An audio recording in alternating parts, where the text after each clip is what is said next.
Hey guys, in this video I'm going to show you how to fix not all RAM is usable in Windows 11. If you find this video helpful, please consider to like this video and subscribe to my channel. In saying that, let's just jump straight into the video. So I'm in the About section in my system, and then you can see here installed RAM. I've got all of my RAM usable, but if you got in brackets usable, say 15 gigabyte, 14 or whatever it is, there is a quick and easy way how to fix this.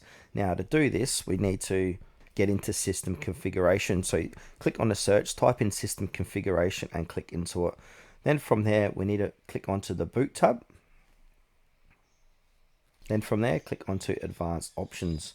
Now under advanced options, maximum memory, we need to make sure that is unchecked. Then click onto OK and then click apply and then OK again. Now your PC would ask to restart, so go ahead and restart your PC.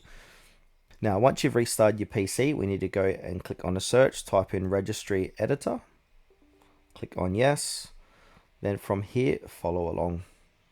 Now, on the left-hand side, we need to click onto H key local machine, then the drop down next to system, and then the drop down next to current controller set. Now, go ahead and expand control.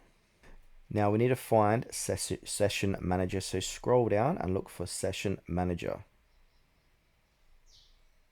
Here it is here, expand that.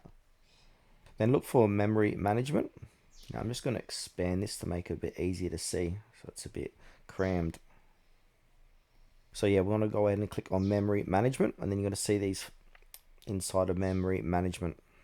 Now double click on clear page file, and then we need to change the value data. Then from there, change this value to 1, click on OK, and then restart your PC. And then once you restart your PC, you're going to be using 100% of your data.